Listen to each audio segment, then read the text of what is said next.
I want to introduce one of my heroes and hopefully one of your heroes, someone who is a true American patriot and has made us more intelligent, more informed, and inspired God knows how many others, Mr. Daniel Ellsberg.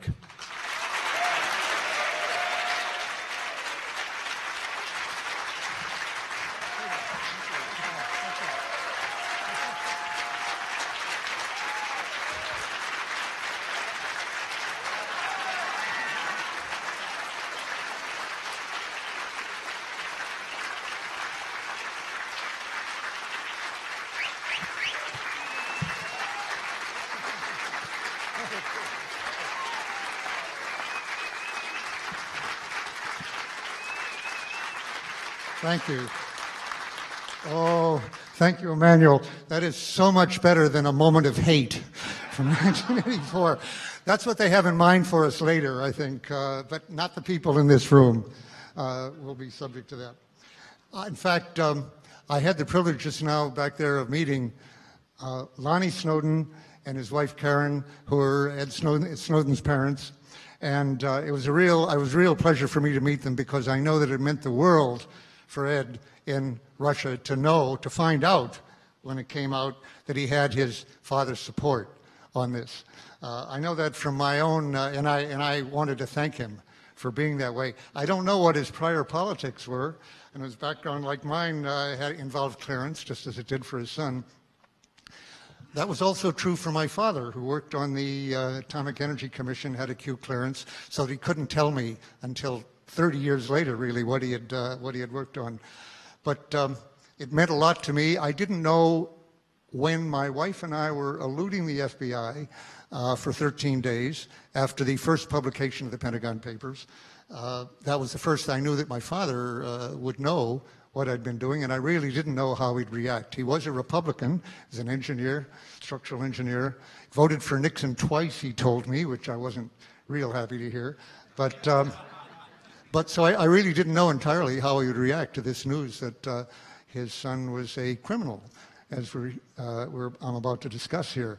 And so I was very pleased when we were going from house to house in Cambridge while the FBI was looking all over the world for me in places I think they'd always wanted to go, sort of the Riviera, Bali,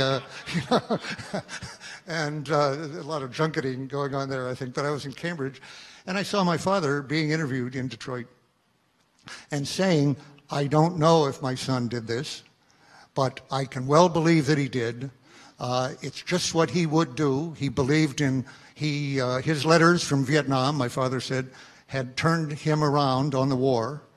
And he said, I know Daniel has always believed in telling the truth, and he wanted to save those boys' lives.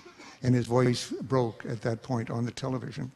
And I was very, very pleased to hear that, as I say, knowing his background, although actually he had broken from his father's background. My grandfather and grandmother came from Russia as immigrants because Jews had been emancipated, which meant they were now eligible for the draft, for a 7-year draft. And so he came to America, to a land of freedom, where they didn't have a draft at that point. And once when my father was present when I was mentioned that, and afterwards he said, I wasn't happy with what you said about my father. He said, you made him sound like a draft dodger. I said, well, you know, that's what he did at that point. But his parents were not Republicans. When they came over, they were Russian anarchists. And their models and friends were Big Bill Haywood, founded the IWW, the Wobblies. How many people here know? Let me see hands. How many have heard of Big Bill Haywood? Not as many. You can't see too many as I would have thought. How about Emma Goldman? And yay. Okay, my grandfather, it turned out, was a lover of Emma Goldman. And that's not a too exclusive club, actually, but I'm proud of it. My grandmother didn't feel quite the same way about it. And as a little Jewish boy growing up in Colorado, actually, with Russian immigrant parents, I was surprised to learn at a point when I got an award called the Tom Paine Award that Tom Paine had been the big hero of my father when he was a boy. He got that from his parents, I'm sure. And Tom Paine said in Common Sense, what virtually triggered, fired up the revolution, nations should have no secrets, because the secrets of courts, meaning monarchical courts, the secrets of courts, like those of individuals, are always their defects. Now, actually, that's a little extreme as a statement, to say no secrets. There are legitimate secrets, in a way, certainly in wartime, obviously, and in certain intelligence matters that certainly I believe that. I was not an anarchist, certainly, or a Republican. I was a Cold War liberal. I was a Cold War Democrat. But when I took a lot of secrecy agreements, I was on the understanding, and I still believe, that there are legitimate secrets. I can argue with Julian Assange on that, who, even when I asked him, do you think government should have any secrets? And he said right away, yes, that they should have no secrets, no. I said, for example, what do you have in mind? And he said, well, private medical records that they have, for example. It wasn't easy for him to come up with anything else, actually.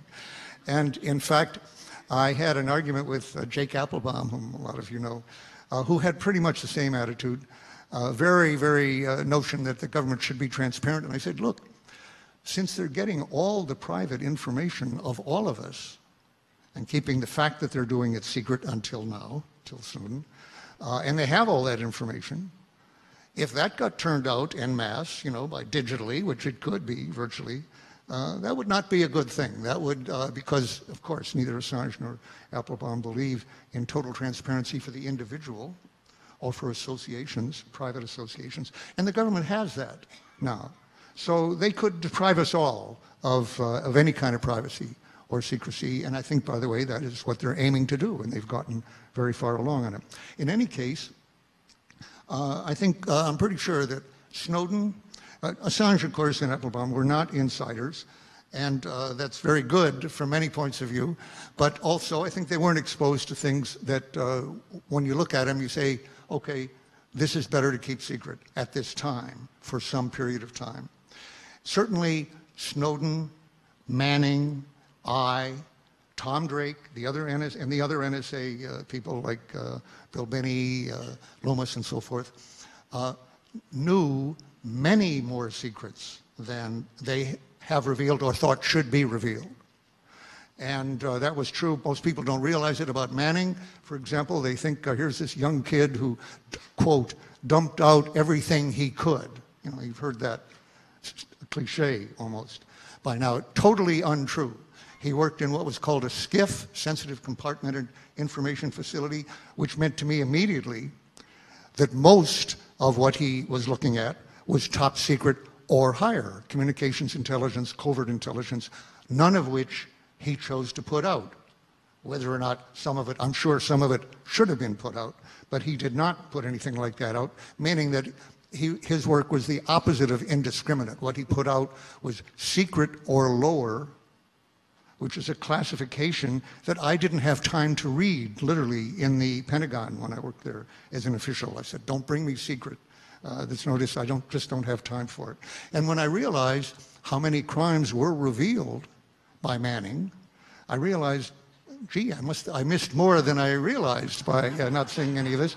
And I wouldn't have thought they'd put this amount of criminality, torture, assassinations, 20,000 more civilian deaths than the newspapers had picked up. I wouldn't have thought that would all be at the secret level, but apparently it's become so routine.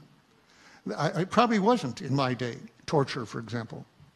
But now, so routine, even though Congress has not yet passed a law or rescinded the laws making that criminal, nevertheless, there it is in secret, and of course, no one prosecuted as a result.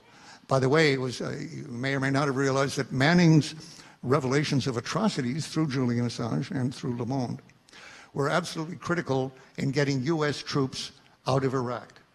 Now, the neocons would say, well, that's a bad thing. They should have stayed.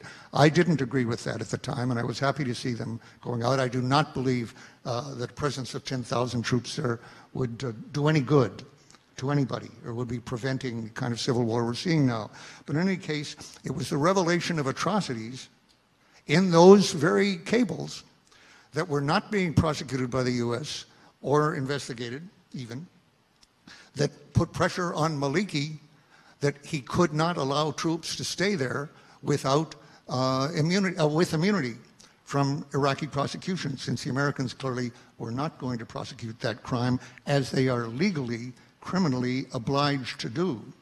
What Manning was revealing from information from 2010 was that not only the previous president, George W. Bush, but the current president, Barack Obama, was absolutely indictable, let's say, before the Hague War Crimes Court of Crimes, since our obligation to investigate any credible threat of torture obliged us to investigate it and to abstain from it and to try to stop it. And in fact, what Manning revealed in the course of thousands of cables, what could not have been revealed by one, was time after time after time, and we're talking hundreds, up to 1,000 here, of American troops properly saying, these Iraqis we are turning over to Iraqi troops will be tortured. And many of them are political dissenters of various kinds who are revealing corruption in the Iraqi government. They will be tortured, or they have been tortured. And in every case, the response was a rote, stereotyped case, obviously revealing a high-level order: do not investigate further. That was an illegal order. As I say, the Geneva Convention and our domestic laws require that to be investigated, and that goes up to the top, including the commander-in-chief. And I have a feeling that that's one reason they were so upset, let's say, with Manning, that he was revealing crimes of the incumbent administration as well as the prison one. Now, the idea of prosecuting someone for revealing evidence of crime sounds odd, doesn't it? It has a strange ring to it. And the ring is a mockery of the rule of law. The idea that evidence of a crime, a serious crime, torture here, in some cases murder with assassination, that can be kept secret by any one of 1 million or so, 100,000, whatever, people who can stamp that evidence of what Tom Paine would call defects, in this case, criminal defects, and keep that out of court, keep that out of the media, keep that from the public. That's absurd to say that you have a rule of law that involves that. Now, could Congress have made that legal? Well, it hasn't. Could the courts really rule? No such case has actually ever gone to the court. When Thomas Tamm, who was a source for the NSA wiretapping that was going on from 2001 and on for the next 5 years, when he was subject to indictment, investigation and subject to indictment for a number of years, including a couple of years into the Obama administration, it was finally dropped. But I told him, Tom, and he agreed with me, I had mixed feelings about your case being dropped. I know, it's been terrible for you, and you've been, in effect, blackballed from... But I have to admit, I would have liked to see a case go to the Supreme Court and see the prosecutors argue in front of the justices that revealing evidence of a crime is itself criminal. It sounds ridiculous. And I was interested, Tam himself, whose life had been overturned by this terribly, did say, I agree with you. I would have liked to see that argued, although he was glad, in the end, mixed feelings, not to have to go through that. Now, in my case, it isn't just evidence of crime that deserves to be known. There are other defects, in fact, that deserve to be known and will be kept secret by this government or any government that can do it, and any corporation, any group, any association that can keep such information secret will do what it can to do it. Private ones, any kind, certainly corporations. I'll come back to that. So in my case, actually, the Pentagon Papers, there wasn't really revelation of actual war crimes in the way that Manning revealed, or Ed Snowden revealed, or Thomas Tamm, because Ed Snowden revealed what Tamm couldn't, and that was documentary evidence that the NSA knew that what they were doing in 2001, 2002, 3, 4, 5, until Congress began to try to legitimate it was clearly criminal, with criminal penalties. So that's what Snowden revealed. Now, were we in fact criminals? Oh, I started to say, in the case of the Pentagon Papers, it wasn't in fact so much a matter of crime, it was high-level decision-making involving what could be argued was aggression, but it would be a complicated argument, unlike George W. Bush's invasion of Iraq. No complication in that one in front of The Hague at all. Clear-cut, crime against the peace, aggression, war criminals of the kind that people were hanged in Germany and Japan. Whatever you think about capital punishment, the point is that in terms of criminality, in terms of appropriate condemnation, stigmatization of doing such a thing, indictment, whatever the sentence is in the end, there's no question that George W. Bush, Cheney, and everybody cooperating with them was as guilty as the people who were tried at Nuremberg and in Tokyo. But that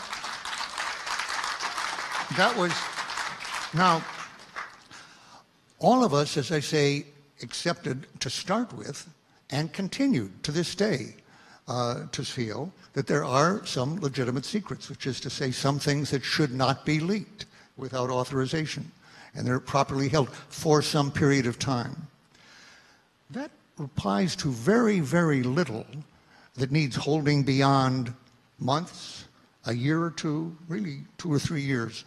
A real expert on this subject, I won't go into it now, named William Florence, who actually wrote most of the regulations on secrecy for the Pentagon, said that about 5% of classified information, as I say, he wrote the regulations, about 5% fulfills the criteria for classification when it's written.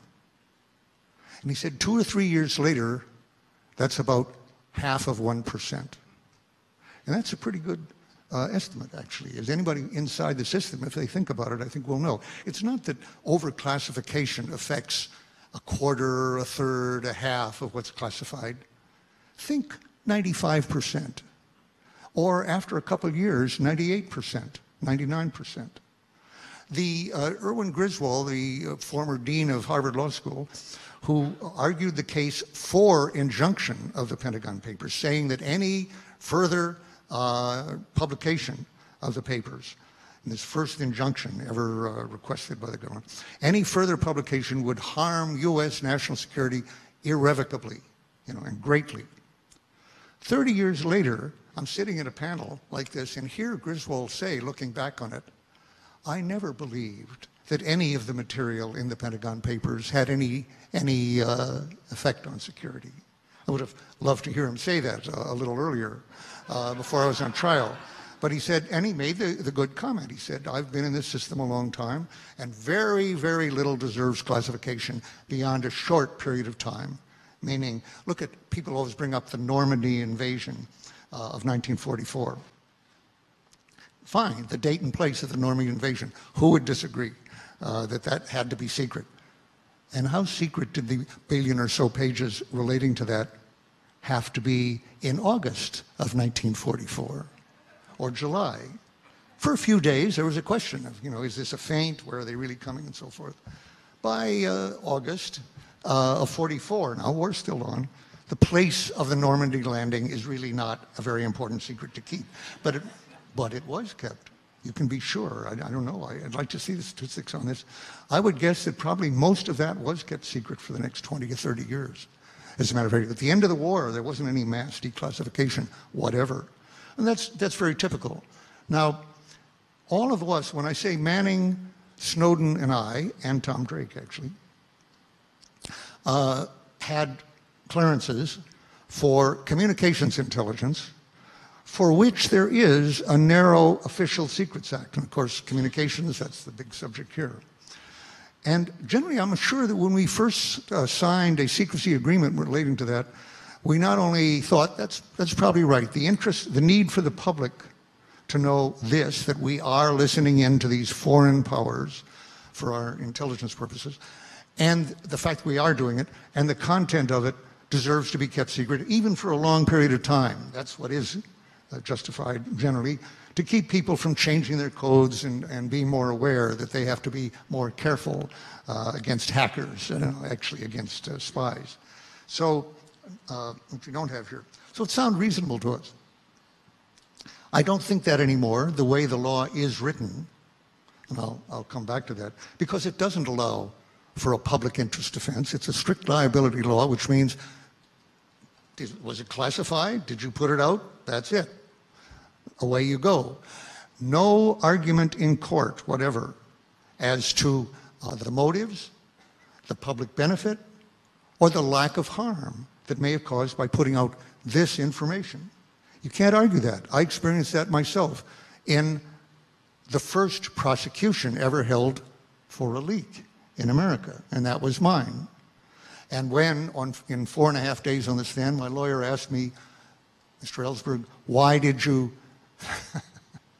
we used to say, outside the court, the lawyers always called me Dr. Ellsberg, PhD, to irritate the prosecutor.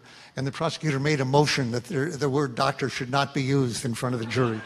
And the judge says, he agreed with that. He says, no titles in this courtroom, except for mine, of course. And so, Mr. Ellsberg, why did you copy the Pentagon Papers? And I started to answer. I'd been prepared for this for a long time, to tell things that I had actually never told the press before, even though I'd been free to speak in interviews. But I thought I'll save certain things for when I'm testifying under oath. And that will give it an authenticity and a drama that it wouldn't have otherwise. So I was ready to answer. Objection, irrelevant. Motives, not an element of this crime. And the judge upheld that. And my lawyer, Leonard Boudin, tried several other ways of phrasing it. Not motives or not why, but, tell us about this or that or something. Couldn't get it through. And every time he was blocked, as Snowden would be and as Manning was in his court-martial, and Drake.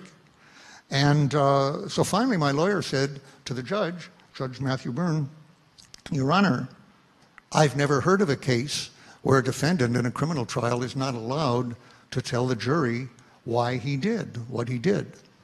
And the answer from the judge was, now you're hearing it. And that was it.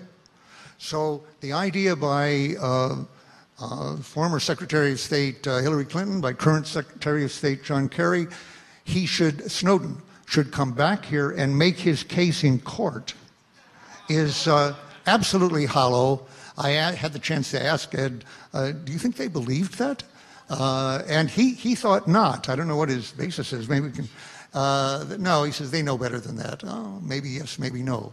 The truth is that not many lawyers know either the law or the bearing of the Constitution on this, because in my case, there never had been a case. They didn't learn about it in law school. They didn't see any cases because there weren't any to cite. So, excuse me.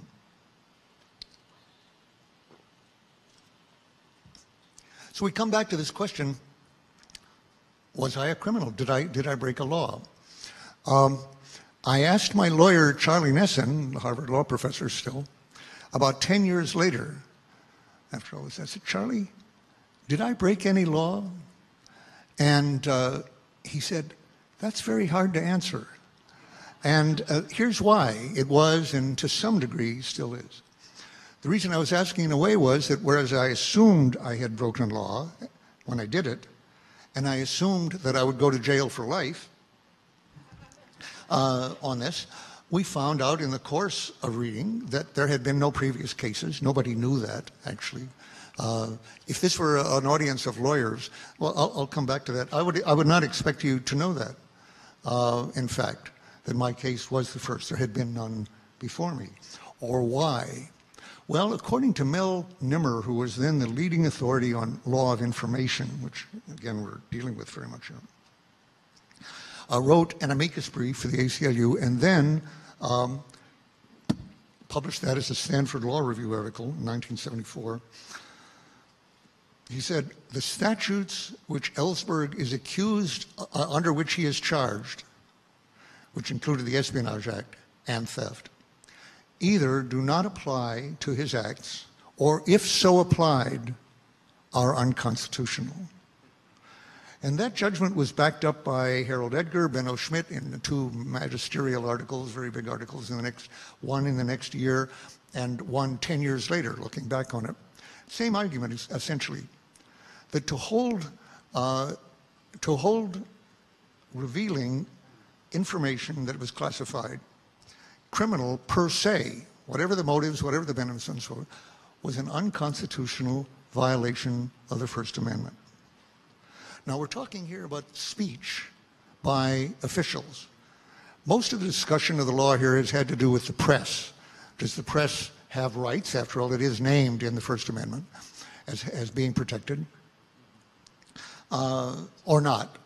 That's the question that's been addressed, and very little has been addressed on what about the free speech of officials? To what extent can that be restrained? Because I was on trial for this. Now, actually, nearly everybody nowadays looking at the Snowden case or the Manning case, even my friend and mentor, my hero, Glenn Greenwald, has said repeatedly, and I keep reproving him, but we haven't had a full discussion of it, no one doubts that Ellsberg and Manning, and then later Snowden, broke the law. Well, I've tried to tell him there's more question about that than even Glenn, who's a constitutional lawyer, may realize. Let me mention a number of things that I would not expect anyone in this room even, because I've raised this to judges and lawyers and reporters and now you people, to know, unless you've heard it from me, essentially, because it's just not in the public discussion. Actually, it was alluded to by Jess Radak very well the other day. How many people heard that, by the way? Not everybody. How many did not hear it? Can't see very well. Well, enough did not hear it. Let me summarize. She said it very well, and so did Tom Drake. But I'll just say 7 or 8 things that almost no one knows, even specialists like journalists. 1 point. Of course, there is no doubt that Snowden, Manning, and I, and not Drake, actually, interestingly, but Snowden, Manning, and I broke regulations, broke the secrecy rules, which are, in fact, administrative rules within the executive branch of the government. They've only existed for the last half century or so, since the early part of the Second World War. Well, actually, Jess said 52. I was a little surprised to hear that. I would have thought that it was during the war, the classification system. But anyway, I'll accept her authority on this, subject to rebuttal. And the regulations are very clear on this, that you can't give classified information. Now, this is one compartment of it, to a person without clearance, to anyone not authorized to receive it. Now, you can have a clearance and still not be authorized to receive it, but let me focus on the question of giving it to, let's say, a newspaperman or to a congressional staffer or somebody who doesn't have a clearance. There's no question then that that violates the rules. And the rules of any organization are subject you to what are called administrative penalties. The 3 of us that I keep mentioning here did not take a secrecy oath, although it's always described like that. There is an oath we took, an oath being, so help me God, very serious, very grave. Raise your hand. We didn't take that, as I think Tom mentioned a lot, to the secrecy system or the president, but solely to support and defend the Constitution of the United States against all enemies, foreign and domestic. And as I've been saying for some years, what Tom said the other day, there are domestic enemies of the Constitution at large, and Dick Cheney is one of them, for example. And I don't mean that as an epithet, because all the presidents I served violated the Constitution. Hardly any question. They all committed impeachable offenses, if that were an impeachable offense, to violate the Constitution. Congress has to decide that they want to go through that or not. They all violated it. But really, Dick Cheney, and I even distinguish him here from Bush. I don't know what Bush felt about it, but Dick Cheney and his counsel, David Eddington, had a pretty coherent theory of what the Constitution should be, and was not the one they took an oath to defend. And it was one, but that was especially true after 9/11 when George Bush W. joined them in this belief, which was there is no restraint on the president. He or she is above the law. No treaty like the Geneva Convention on Torture binds him, not the Constitution, not a treaty, not an act of Congress, nothing binds him. In the field of national security, which he defines himself, and during an emergency, which he defines himself. Carl Schmitt, the legal philosopher of both of the Nazi regime and also of the Mussolini regime, defined this. It said, he is sovereign who determines the state of emergency. And we're in an emergency. I suspect that even in this audience, very few people realize that George W. Bush declared an emergency, which seemed very natural, 9/11, appropriate, and that's been renewed every 6 months, including by Barack Obama. We're living in a state of emergency, and legally. And what does that mean? Well, part of it is written out in a law, what the president can do in a state of emergency that he or she can't do otherwise. And part of it isn't. It's classified. And when people on the Homeland Security Committee tried to find out what is in the classified annex to these continuity of government regulations and the emergency regulations, answer, you aren't cleared for that. You can't get it. And the chairman asked for it and can't get it. By the way, that is an absolutely prime candidate for leak. Anybody who knows that in the government, I would say, is absolutely contradicting their oath to defend and support the Constitution when they are party to keeping secret from Congress and the public new executive regulations that amount to suspension of the Constitution. And I believe such orders have been given. Exactly. Any case, as Tom Drake was mentioning the other day, as he realized right away, the surveillance part, mass surveillance of people without a warrant, which they almost surely could have gotten from the federal, they really wanted to show that they weren't bound by a court. The court would almost certainly have given them that authority. But no, Cheney said, no, don't go for it. He didn't want to go for anything to Congress or the courts. We have the authority. That was the principle they wanted to establish. And so for years, this totally criminal operation was going on. Everybody involved in that who did not reveal it to the New York Times or others was guilty of violating their oath. Absolutely. Are there any penalties for that? Actually, I don't know. I'll ask Jess, I'll ask any lawyers here. I've never heard of somebody penalized or indicted or charged with violating their oath to uphold the Constitution. Where would you stop? You'd start with the president and the vice president, but it would go pretty far, pretty wide when it comes to that. But I think they have pretty much immunity in the past, at least from that, and that ought to change.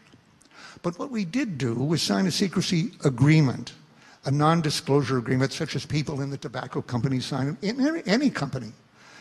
In fact, I think my friend Julian Assange asked at one point people in WikiLeaks to sign a non-disclosure agreement. Nothing unusual about that, except you might say for him a little bit.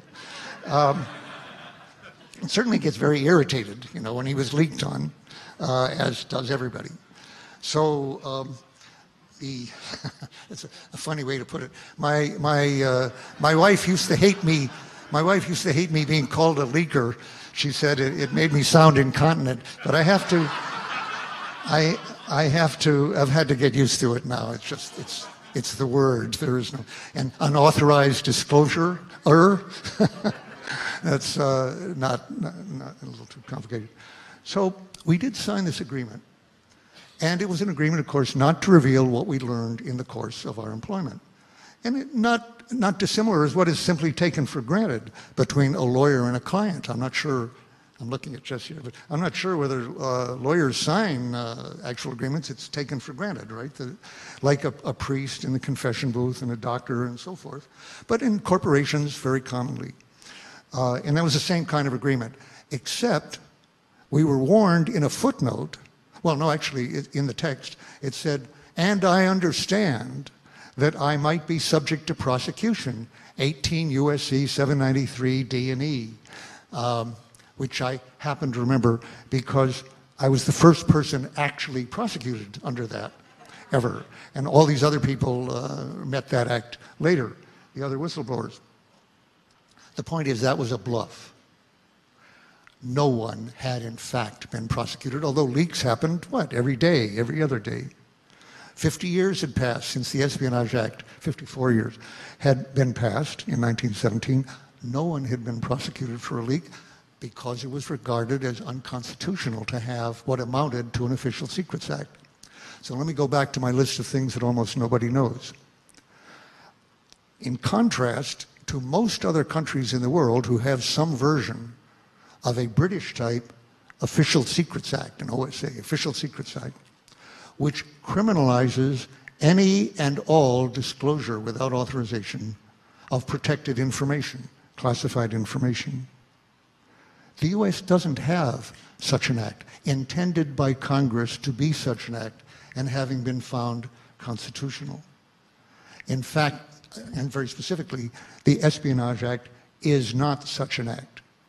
Now, the reason nobody knows this, I said there hadn't been cases, but because it seems natural to people to have such an act. I mean, the British live under it, and most other countries have it, and so everybody assumes, as I assumed when I copied this material and put it out, and incidentally, Mel Nimmer pointed out, as the leading authority then, that I wasn't properly charged with theft in copying this stuff overnight in a corporation that, by the way, was a contractor like Ed Snowden's corporation, the Rand Corporation, and returning it to my safe in the morning after spending all night copying because I was the only person in the corporation authorized to read it. I was not depriving anybody of the use so even of that document, so even conversion was a very invalid claim against me. And in general, copying in those days was not held to be theft. You didn't deprive the owner, if there was an owner, of the use of the information. I understand that's changed significantly now in the digital age, that you can be held convicted of copying in a way that I wasn't, shouldn't have been susceptible to. But coming back to the Espionage Act, the Espionage Act was not intended for whistleblowers. That's clear from the legislative history. But courts nowadays have a trend where they're no longer paying that much attention to legislative history. They say the plain language here we care about. We don't care what Congress said at the time they passed it. So the plain language, clearly, of the Espionage Act, we all broke, as we did the administrative regulation. Now, what had kept leaks to be as few as they were for those 50 years before my prosecution? And let me check on the time here. How are we doing? Anybody in charge? What? You're in charge. In this group of anarchists, who's in charge? That's what I want to know. Take me to your leader. 5 minutes. 5 minutes? Oh, Gavol. Okay. I've used up my time. What can I say? Okay, I hadn't seen that. Okay, 5 minutes. Let's see. Fat chance. Okay. We'll see. We'll see. They may be very disciplined here. What do I want to say in 5 minutes? Okay. There should not be a British-type Official Secrets Act in this country. It is a violation of the First Amendment. But it turns out, unlike the founders' attitude towards slavery, which was not to their credit, and which eventually got changed in the course of a war, new amendments, etc., their attitudes on secrecy, on free speech and freedom of the press were very good. The First Amendment, I was thinking, taking time here, but what's the Fahrenheit 451? Isn't that the Ray Bradbury story where people memorized texts to pass them on when the government was incinerating all texts that might aid dissent of various kinds? And I've asked myself, if we get to that situation, and we are on the way to it, what would I memorize? And not being able to memorize anything too lengthy at this point, the First Amendment is what I would choose. And I'll give it to you now to see all the words of that. But the focus has been on free speech, freedom of the press lately. And I want to say freedom of speech of officials deserves a lot more attention than it's gotten. Because if you can choke off the sources by adding to all the administrative punishments that are available, which are more than enough to keep more than enough secrets that should not be kept. That includes firing, losing your clearance, just losing access, no longer being important, losing your career without a clearance, very often losing your marriage very significantly, losing all your friends, total ostracism of people who have clearances, which tends to be all your friends. If it's in that business, you become Typhoid Mary, they can't talk to you at all anymore. That's a rather startling punishment that comes in. Keeps people quiet no matter what the secret. As I said, we all signed a secrecy agreement to keep any and all secrets. But it didn't occur to us, I'll speak for myself, and I suspect for the others, it didn't occur to us how much criminal activity, or in the case of the Pentagon Papers, reckless, murderous, mass murder, unconstitutional behavior was being concealed by that secrecy. And we may or may not have come, as Tom said the other day, to realize at the moment that that was a violation of our oath to the Constitution, but we did know it was destroying our democracy in the case of what Snowden revealed, and destroying many lives as the ongoing war at the time of the Pentagon Papers. Whether what the government was doing was illegal or not, the secrets that kept it going should no longer be secret. And at what was worth doing as a result of that? Well, I'd been in Vietnam a couple of years, driven the roads 10,000 miles, actually, as much as anybody. I'd risked my body, my life, like 3 million other Americans who were expected to do that without any question, without getting psychological profiles done on them by CIA or anybody else. Is it not worth taking a risk of one's freedom, or maybe even life, definitely, to prevent this ongoing war in that case? In the case of Vietnam, or in the case of Snowden, to prevent not just a violation of the Constitution, but a violation that should not be happening because it ate at the core of our democracy. A government that knows every communication between journalists and sources, congressional staffs, every bit of blackmail that can be gathered on the people who fund by budgeting the budgets of the NSA or anybody else, the Defense Department, judges, whoever else. Can you really have independent forms of government at that point? The complaint in the Senate Intelligence Committee that they had been overheard themselves by CIA when they were debating this stuff led to great outrage. Investigation closed, no prosecution, no further. Is the intelligence community really independent when they can be overheard without, without any effect on that, or even when it's found out? Obviously not, and it hasn't been. 2 minutes.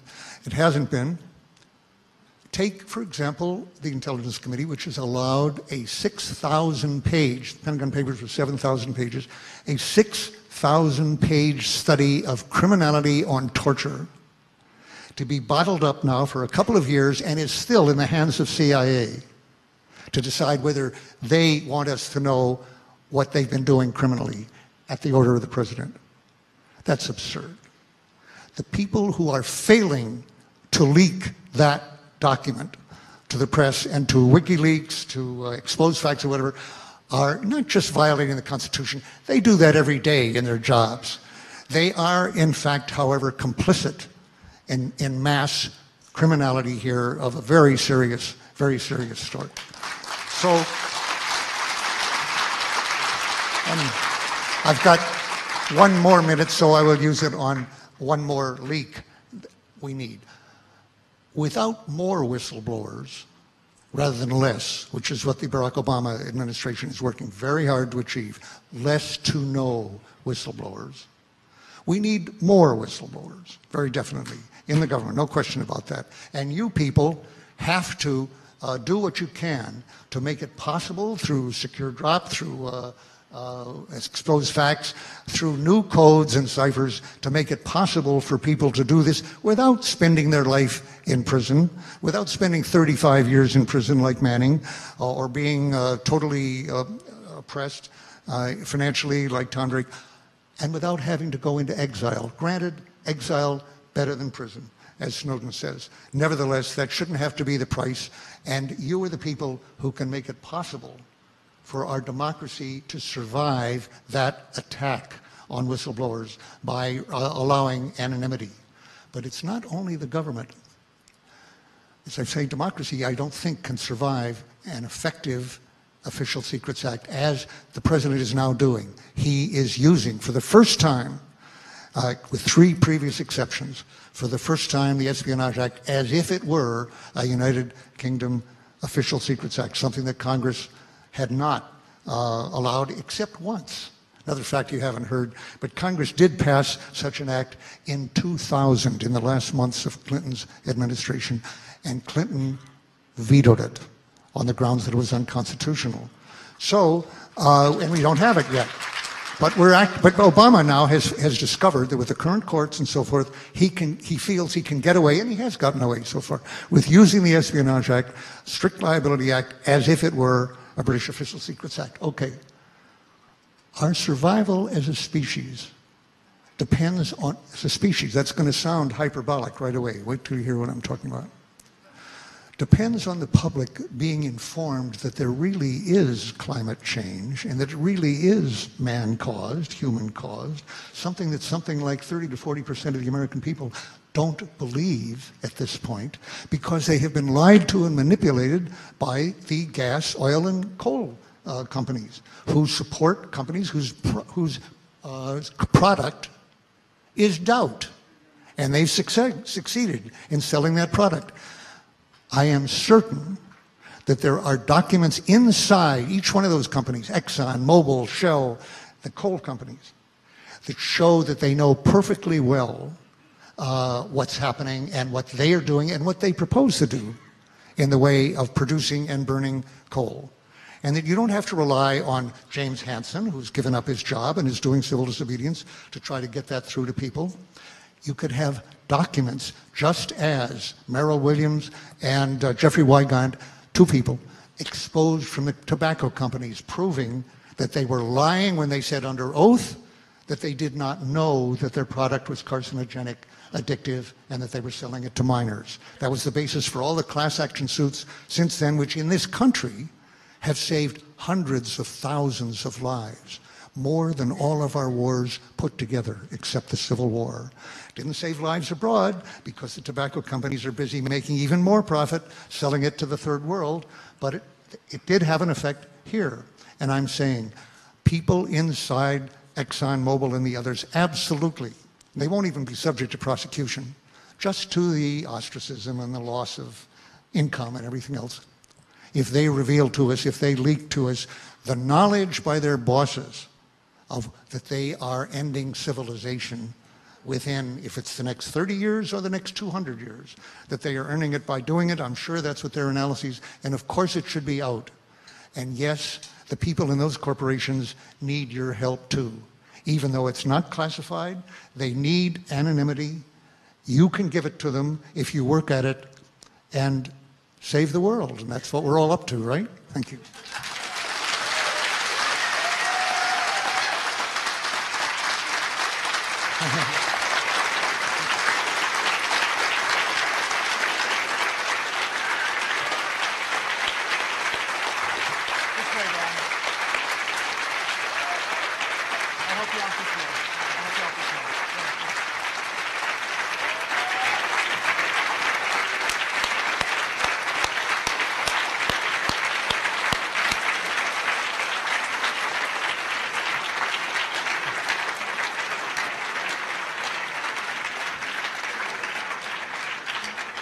Wow. Daniel Ellsberg.